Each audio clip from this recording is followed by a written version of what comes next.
Baiklah, untuk menyolong itu kita mengangkat kasus dengan pasien stroke hemoragik dan ensefalitis.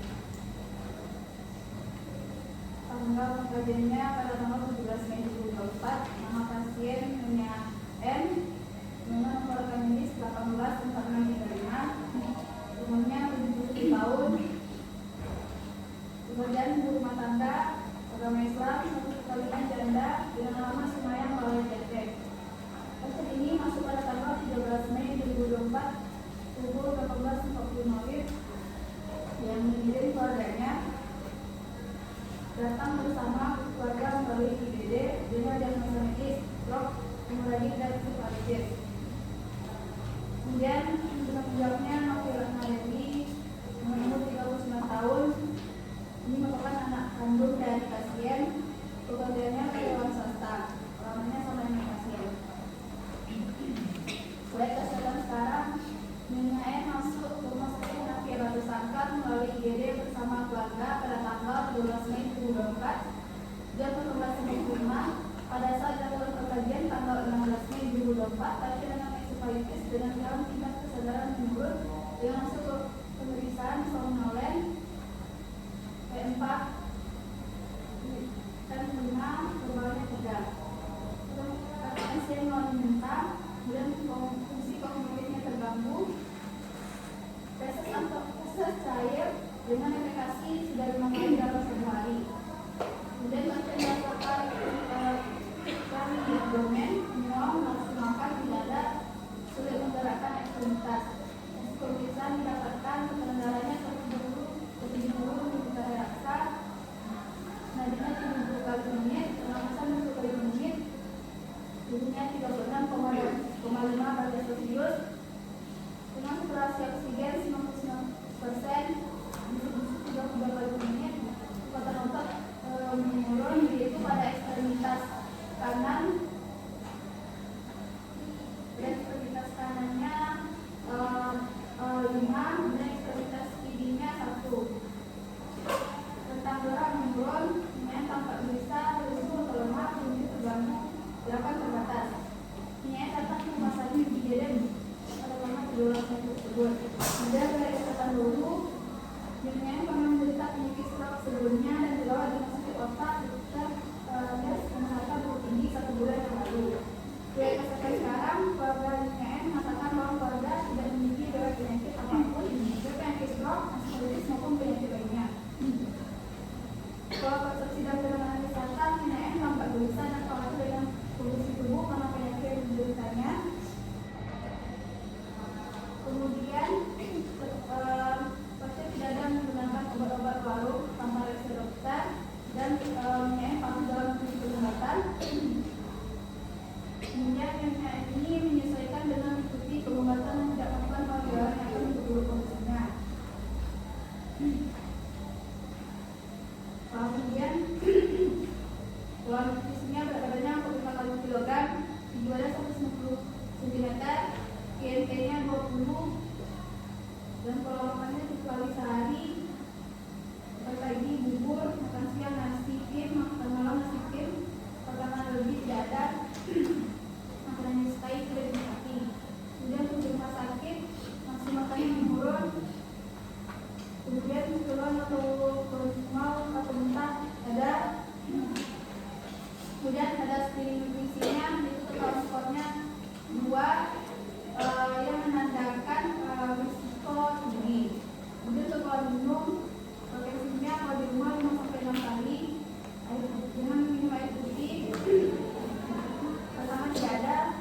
Kemudian di rumah sakit, frekuensinya setiap jam 50 ml, minum air putih, jumlahnya 700 ml dalam sekali. Kemudian intake cairan, intinya makanan cair, 200 ml air atau 500 ml, kemudian jumlahnya 1000 ml. Kemudian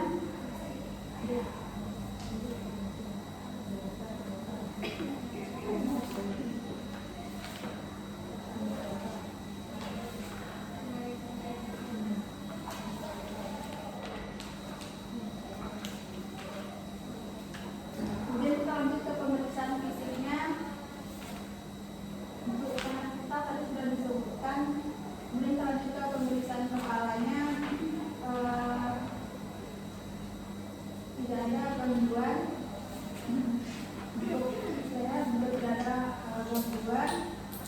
Kemudian nanti pemeriksaan dada, tidak ada gangguan untuk pemeriksaan jantung, tidak ada gangguan. Kemudian untuk abdomen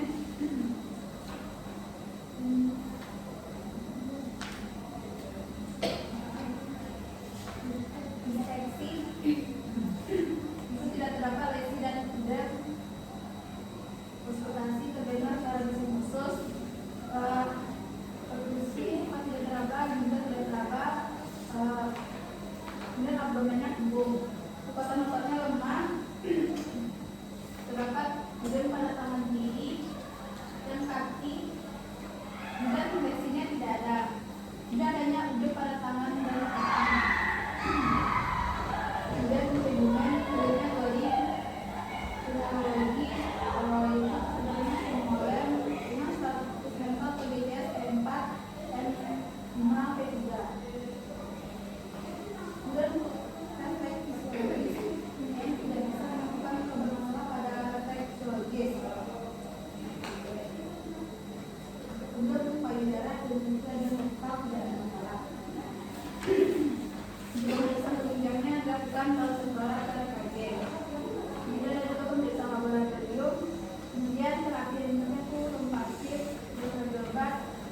Kemudian nanti analisa data, yaitu dengan yang pertama lihatnya minyak menurun muntah. Kemudian realnya tinggal segala minyak menurun dengan itu E4, M5, P3. Kemudian refleks neurologis minyak terganggu. Kemudian minyak tampak besar, minyak tampak lemah, musik minyak tampak terganggu. Masalah keratannya bentuknya kapasitas ada ketika dengan neurologis sudah cerebral atau hemoragik. Apakah dari teman-teman ada yang menambahkan resiko dari kasus Dea?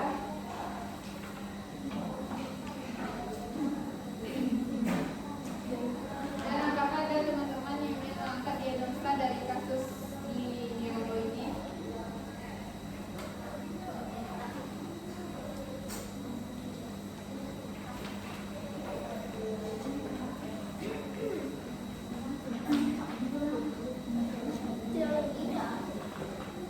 Edema cerebral setelah hemoragik.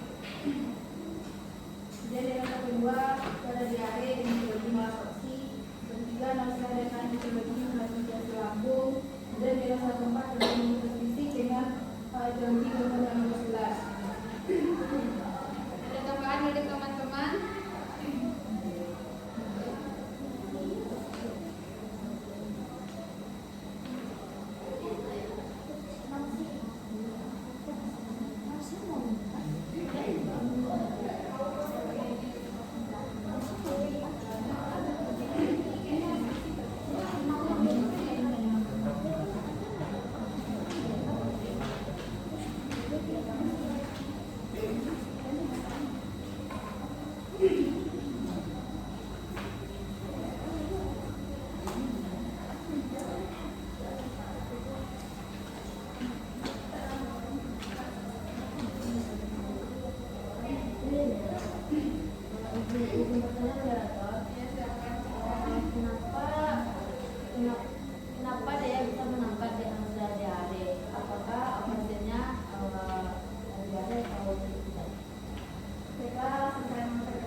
Menurut saya tidak pakai diagnosa diare karena di sini kan yang bilang orang pasien tersebut itu karena diare karena efek dari diare tersebut. Jika diare sudah teratasi, maka diare tersebut sudah hilang. Bukan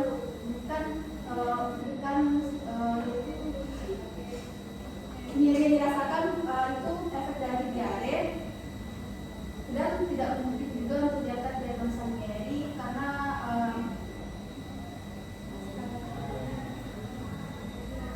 pasien hanya mengalami kram, bukan nyeri. Baik, ada pertanyaan lagi dari teman-teman? Kalau tidak, kita masuk saja kepada ruangan paru. Silakan kepada Apriliani. Baik, di mana pada ruangan paru saya sebagai salah satu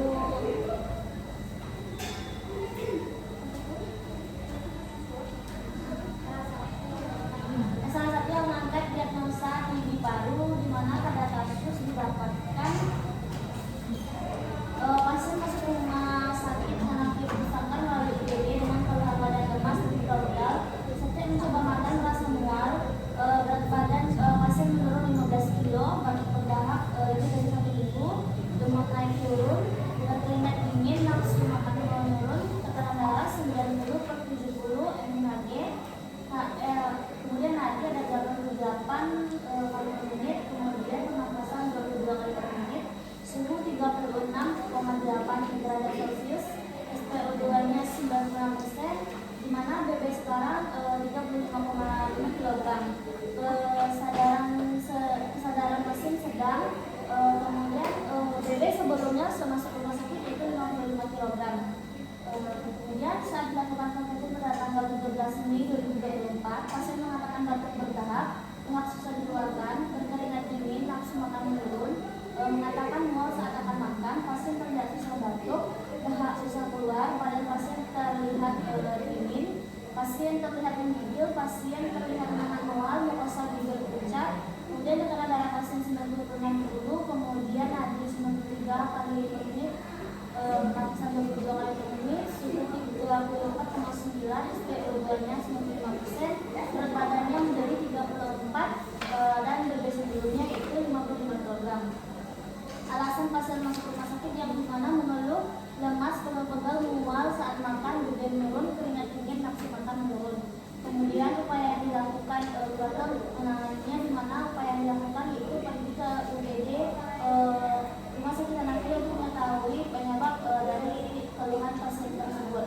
Kemudian riwayat kesehatan terdahulu, pasien tidak memiliki riwayat penyakit DM maupun hipertensi dan lainnya. Selanjutnya untuk riwayat kesehatan keluarga pasien tidak memiliki riwayat penyakit yang dialami pasien. Kemudian langsung saja masuk pada pemeriksaan fisik, di mana tanda-tanda vital seperti yang telah dijelaskan tadi. Kemudian tinggi badan untuk tuan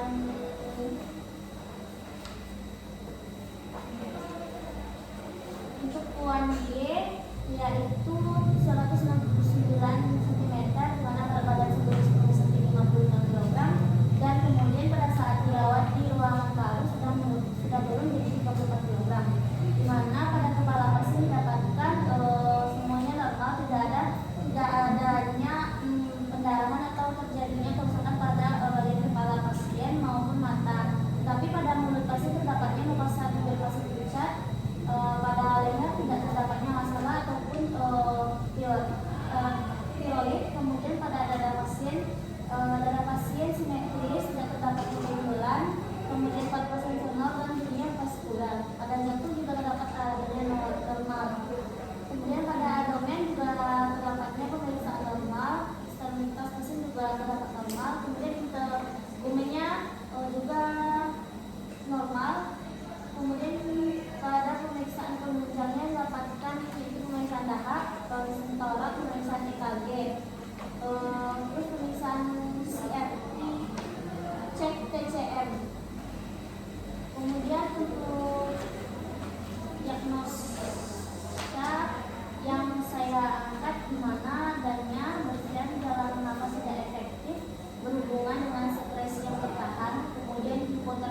memberikan intervensi manajemen mual karena pasien mengatakan mual pada saat ingin makan.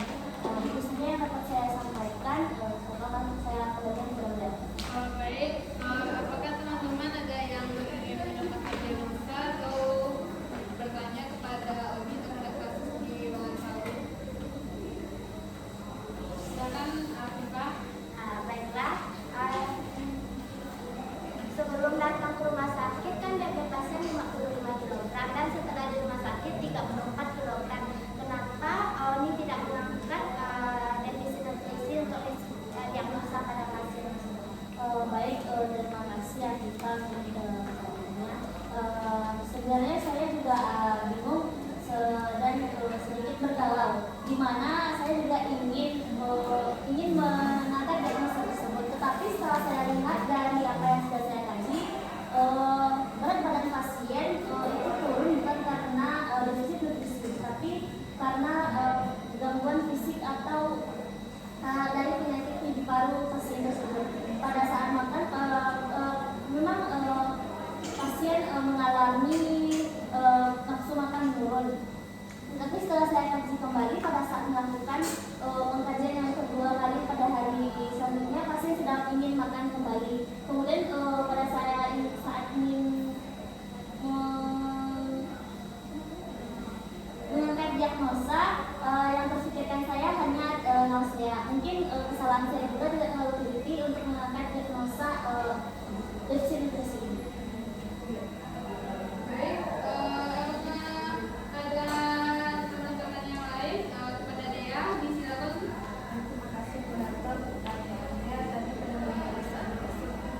Tadi pada itu pertanyaannya pada pemeriksaan fisik itu pernapasan pasiennya vesikuler, sementara kita tahu itu pasien tersebut menderita penyakit TB paru. Apakah ada kesalahan atau Baik Dea, saya akan kembali mengecek pemeriksaan fisik saya, di mana benar terdapatnya bunyi vesikuler pada paru pasien. Mungkin karena kesalahan saya yang sedikit tidak akurat dalam melakukan pemeriksaan fisik pasien. Tapi setelah dinyatakan pasien mengalami TB paru,